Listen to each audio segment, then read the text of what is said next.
What are we gonna do when we get back? What are we gonna do when we get back? I take a shower and hit the rack. Take a shower and hit the rack. Welcome to Charlie Mike.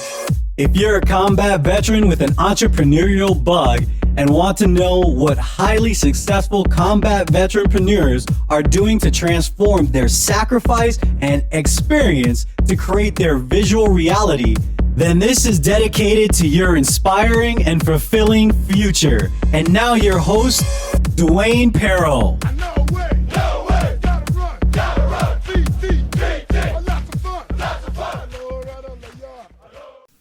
Invest in Yourself ebook is my free gift to you for listening to the show and becoming part of the CO Nation. To receive your free gift, please go to landmarklifecoaching.com. Thank you for joining us on this episode. There are so many veterans with the core strengths to become successful entrepreneurs and continue to make a huge positive impact on our country. Here we highlight the amazing successes of combat veteranpreneurs.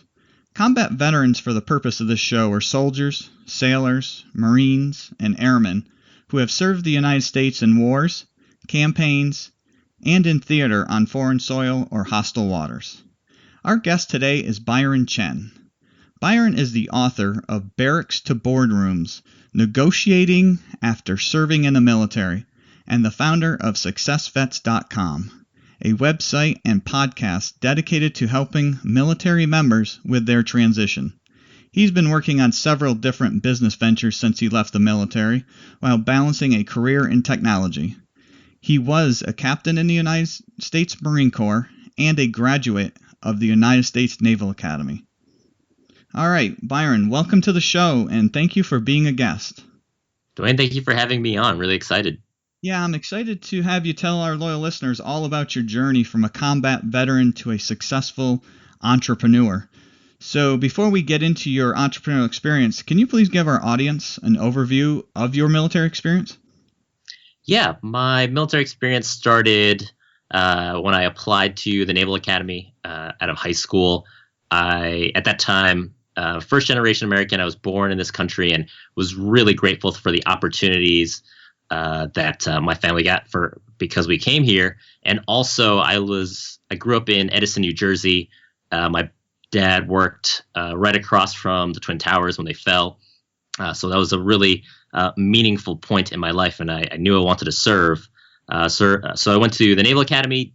At the time, didn't know what service I wanted to go into, but as I went through school, realized I really wanted to be on the ground and supporting Marines where the rubber meets the road, and commissioned as a Marine Corps officer in 2007. Served 6 years as a military police officer. My first 3 years, I was on the field side, military police, stationed in North Carolina and deployed to Iraq.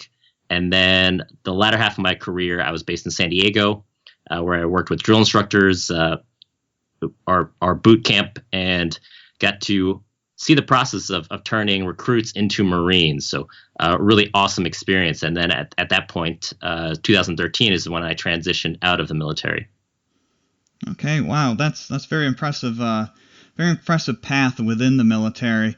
A couple things that I thought were very interesting that you brought up is, the fact that you were in the academy alone, right? When we talk about entrepreneurs, the values that are instilled in you as a member of that academy must be pretty phenomenal and something that you can always lean on. Definitely. One, there's just a great sense of camaraderie and teamwork. And also one of the big lessons that you learn at the academy is how to be a follower, because from the very beginning, you're a plebe and you're just figuring out how you fit within the whole organization. So I think all those things were good lessons learned for one, going into the corporate world, but then also how to build businesses, because there's a lot of relationships that you have to manage. Yeah, absolutely. I agree. That's one thing that I focus on with veterans is those core values, those core strengths, whether you learn them in the academy or, as your experience tells you, having worked in the boot camp side of it, how you take somebody from off the street to be in your case, a solid Marine.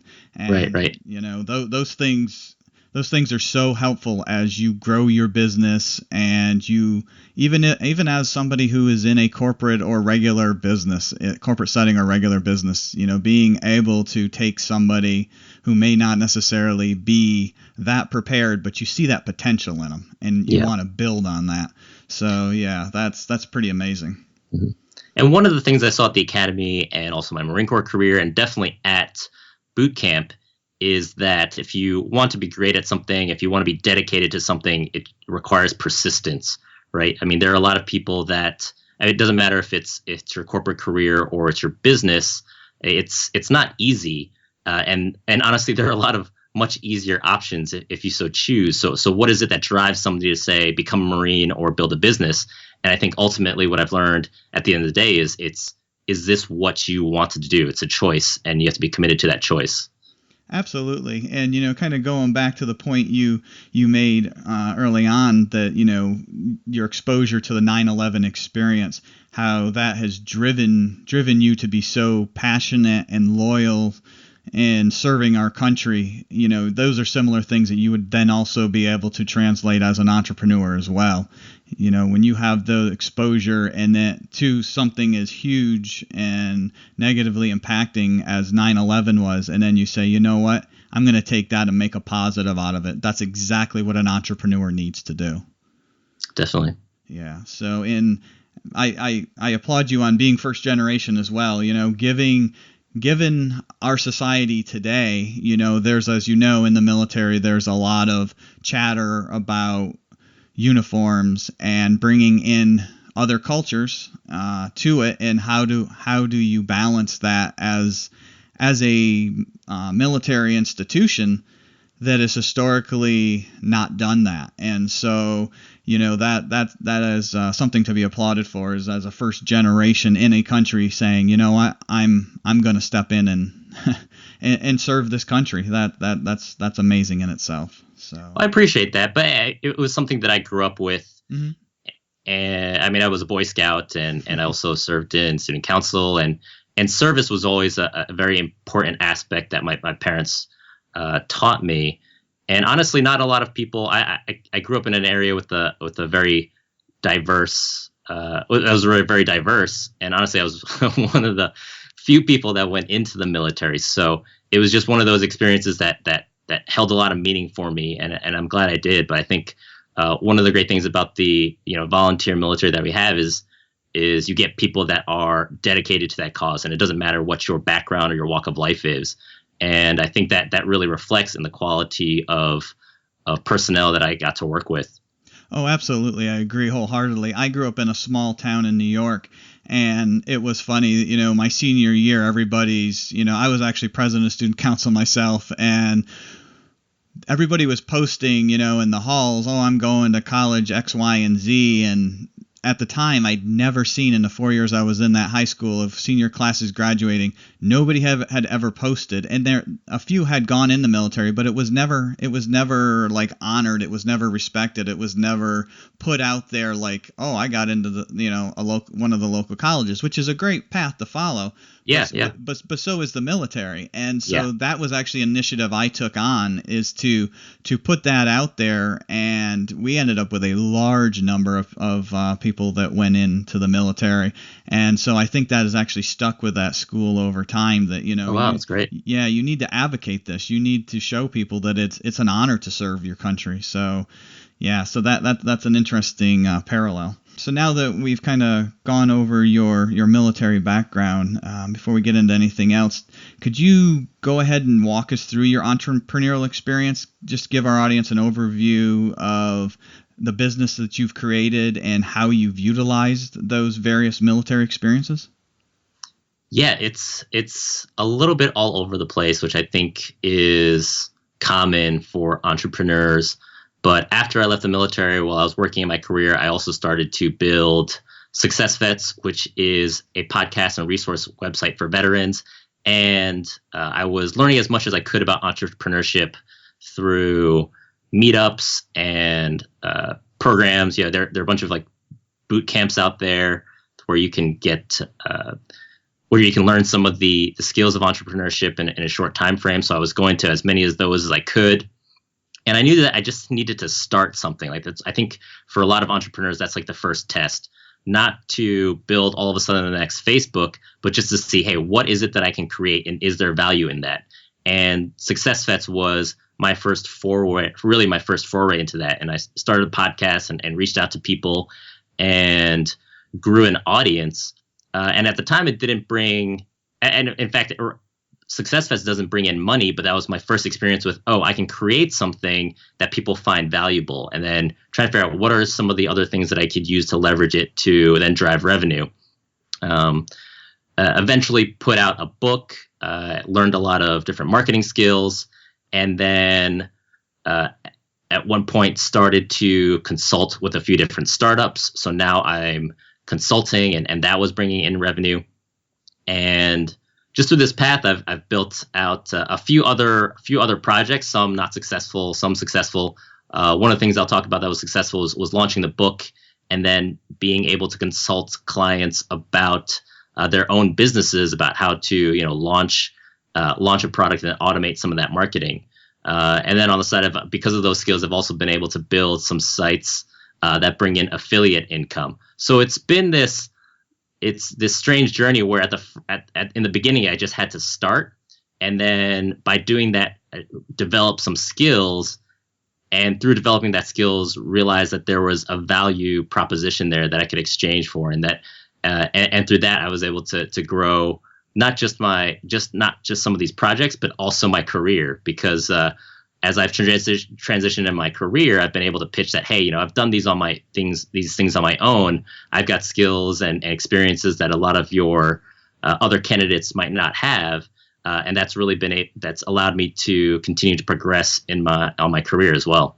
Yeah, that's a couple of interesting points you brought up there that I think all entrepreneurs need to be aware of. Is that you will kind of be all over the place, right? You're gonna start one place, and as a true entrepreneur, the road will lead where it leads, and you can't necessarily dictate where that goes. You can certainly influence and shape it, but I gotta say myself, with the entrepreneurial ventures that I've done, I always end up somewhere better than actually what my plan was. Right. So I try not to meddle in the process, right? Let the process work its way out. And understand too, I think is important, as you said, some of these things are going to be highly successful, some will be mildly successful, and some will be downright failures.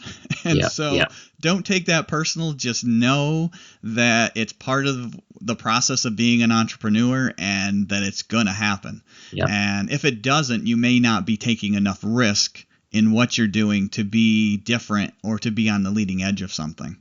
Yeah. Well, and I'm glad you said that it was a process, because, well, let me go into the numbers a little bit just to illuminate what I've done, because I think that's important for the audience to understand. When I got out of the military, I had a corporate job. I was in the medical device industry, and it was in the 80K range, a little bit more by the time I left that job. But that just after training and promotions and stuff like that, that's what I got. But then had built enough side income from like affiliate sites and from consulting that I was like, I want to try to do this on my own for a little bit. So I left that job, and for the last 2 years, I've been working on all these different projects. And I think they're, now looking back, I'm like, those are really successful, because I was able to bring in about 40 to 50K of income. But when you think about it, that's not as much as I was making in my corporate career, right? Mm-hmm. But looking at the time when I first started out, if I thought, oh, I'm going to make 40 or 50K per year, then I'd be really disappointed. Now that I've put myself through that process, I'm like, oh my gosh, like generating that much. If I see anybody else doing that, I'm super impressed, right? Mm-hmm. So I think that process was important. And then at this point, I was thinking, okay, am I still growing? Am I still increasing my skill set, my value as an entrepreneur?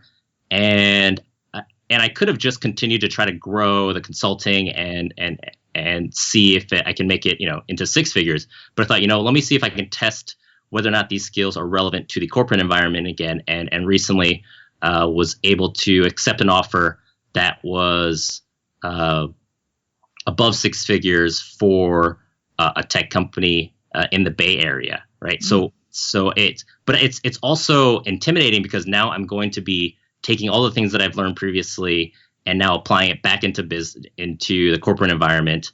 But I'm continuing to develop my skills, and I think it was important for me to do that because I can continue to grow and develop this process, and then eventually go into build bigger businesses. And in talking with other entrepreneurs, I haven't met anybody else that has reached the success of, let's say, Mark Zuckerberg. Most of them, the ones that are still around, they've also are committed to the process, right? Like I know one guy, in fact, I interviewed him on my podcast, where he's been an entrepreneur for 10 years. And it was his third business that has been the biggest success. And by success, meaning he's had enough traction and he's raised millions of dollars in funding, but it's still not a success where it's generating a ton of revenue. And when I asked him, why are you still doing this? He's like, this is what I'm committed to doing. Like, this is my profession. And when you have a profession, it's different from a hobby or just a job. It's what you're dedicated to. Exactly. And I think the long term is, for most entrepreneurs, is for some people who's going to become an entrepreneur, that's the focus that you have to have. Mm-hmm. Yeah, I agree. And I think one of the important things you brought up too is the skill set growth. You will grow skills as an entrepreneur that you will not necessarily get exposure to in a corporate environment. And I applaud you on your path of going back into that environment, because it's one thing when you grow in it and you're used to the environment, and then you go out and you do your own thing, you are your own boss, as well as it's a different world, it's a different environment. And then stepping back into that, where you're with people who haven't left that realm and don't have the experiences you have, it's probably a little bit of a challenge. But the skill set that you gained probably is what really helped garner that increase in recognition of your financial worth, right? For lack of a better word. Yeah, definitely. And the reason I wanted to bring it up is because it was difficult for me to go back, because I thought when I first set out on the journey that I was going to be able to find immense success with my business, and then I would not have to, that I wouldn't have to do anything else. But you hear those stories all the time. People that quit their corporate job, go all in on a business, and then the business isn't as successful as they thought it would be, and then they're stuck. Right? Then they don't have any options. Well, I'm sorry. I was going to say it's that it doesn't fall into that build it and they will come scenario, right? Right. But that's an important lesson to learn. And what I'm trying to balance is, okay, I still have these businesses, right, and I can still keep them going while I go back into the corporate environment. But now I'm just expanding my opportunities and my skill set. And hopefully, what I'm trying to do is continue to layer on that growth.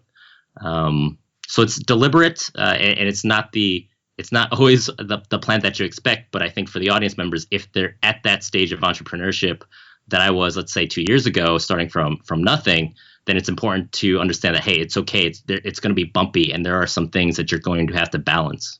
Right, exactly. Yeah.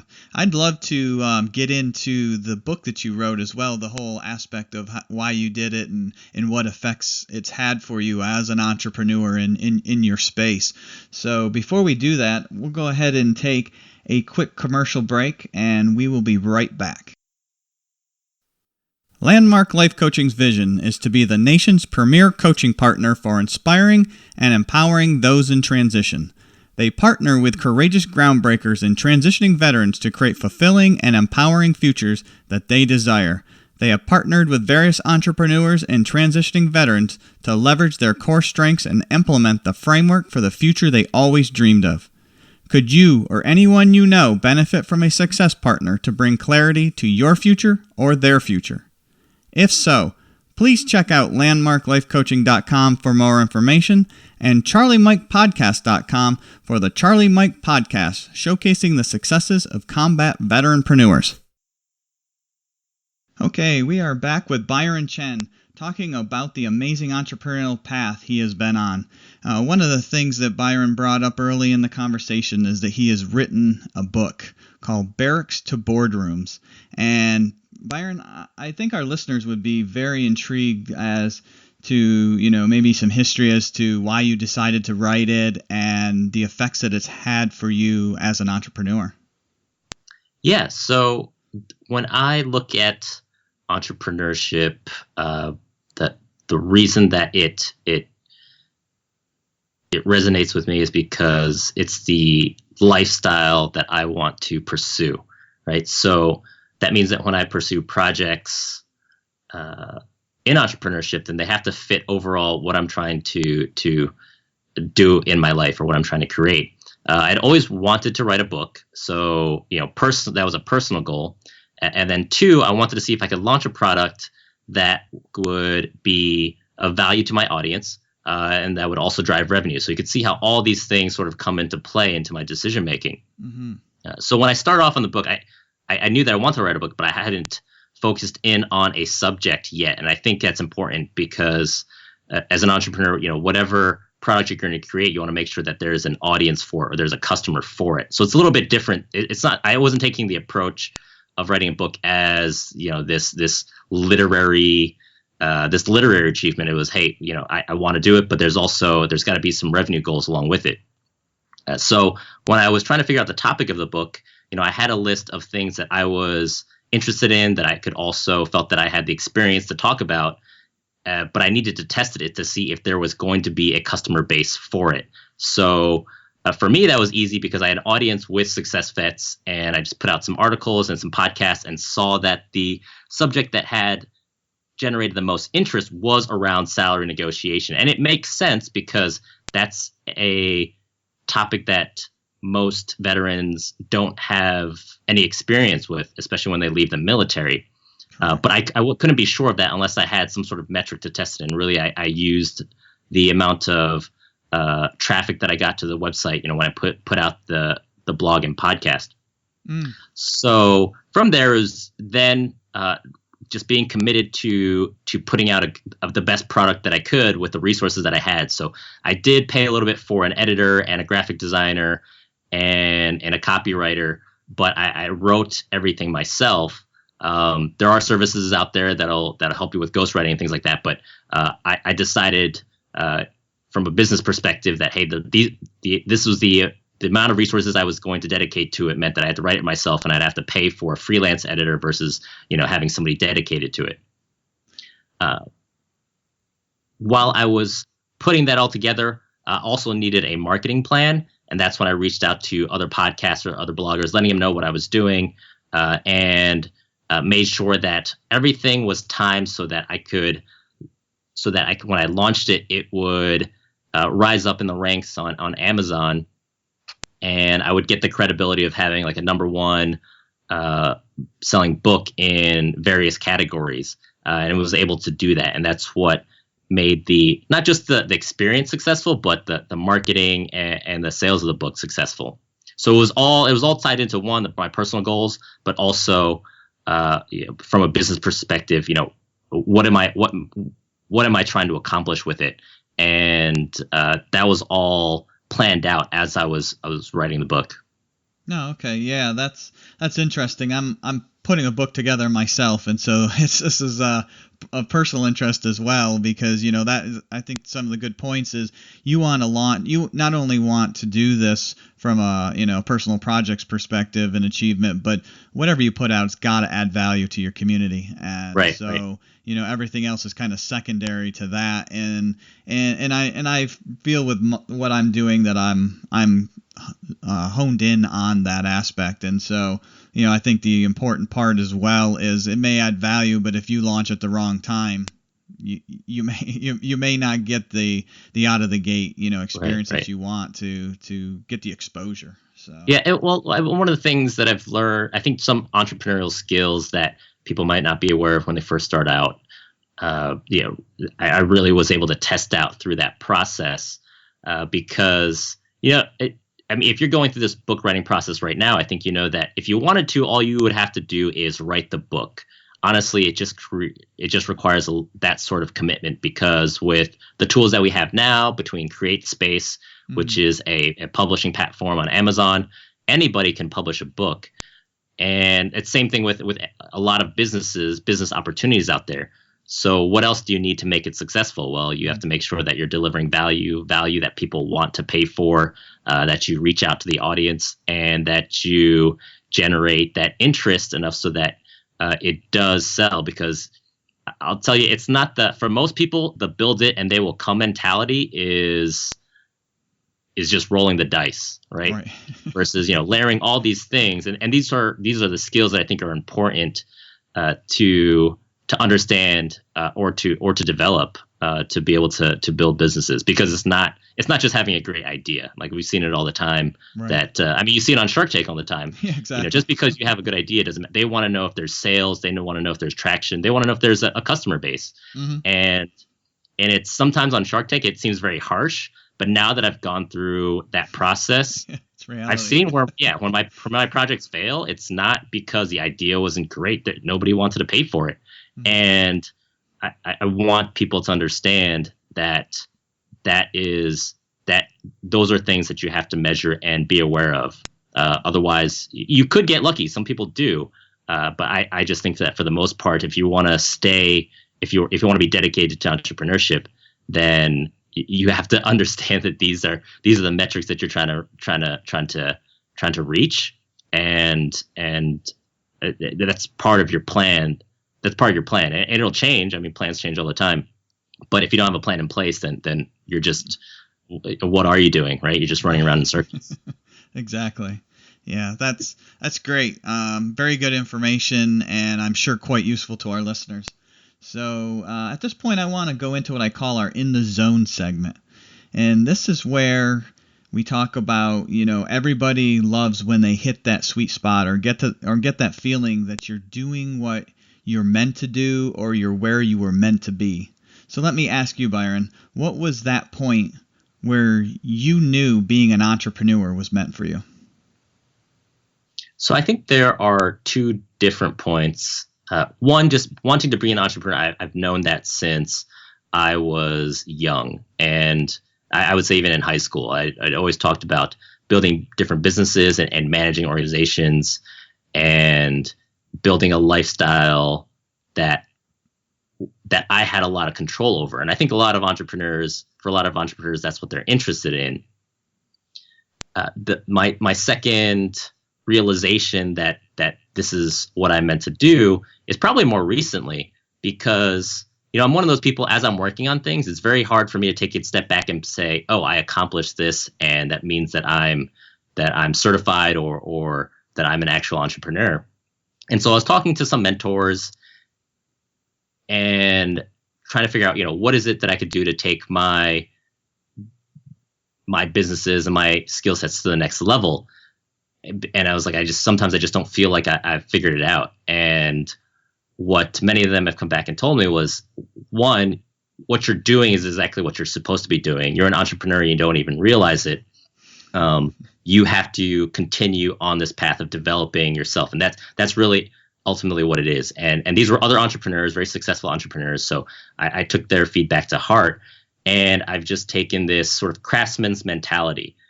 I am building something that I feel is very important, and I can't just create a beautiful piece of if I'm a woodworker, I can't create a beautiful canoe, on the first day, but I'm developing all the skills, and I'm working on my craft, and I'll get there. But at the moment, that means I am that woodworker, right? Like I am that entrepreneur because I'm working on it. Yeah, exactly. I think that's a great point. I think people think, well, I'll create I'll have this great idea, I'll create this business, and then I'll just be living the life. Well, right. Yeah, and it doesn't happen that way, obviously. Yeah. And, I think that self-development all the time is what really makes you a great entrepreneur. You're constantly learning, you're constantly growing, you're constantly looking for, what do I need to get better in? And I think it is important, like you said, at some points, to take a step back and reflect and say, wow, I didn't really think I'd be at this point a year ago, 6 months ago, whatever that time frame is, so that you can bask in what you're achieving. That the canoe's not ready, but boy, it's going to be a good one when it is. Right. And it's a very fine line, and that's why I think it's important to have mentors to help you understand whether or not you are on the right track or not.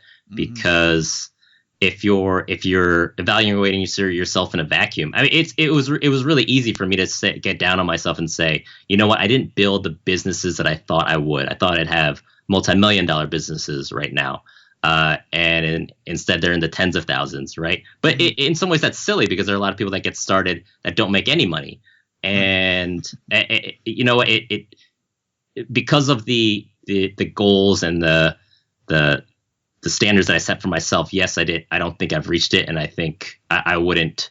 But I also think of it important for your audience to hear that, to understand, hey, you know what, this process requires that sort of commitment.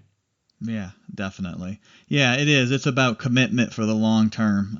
These things are not built overnight, and things don't just happen without, you know, first building all those foundations, right? You know, one mentor that I've had, she's, you know, as I'm working along on my stuff, and I, you know, at the times where she's like, well, it doesn't sound like you're as excited, and I'm like, well, I'm in the grind, right? I'm just working it. Right. And she says, just remember, you're building this amazing foundation that you're going to put the skyrise on, and you can't have a small foundation for that. So it's going to take a lot longer to build that big foundation.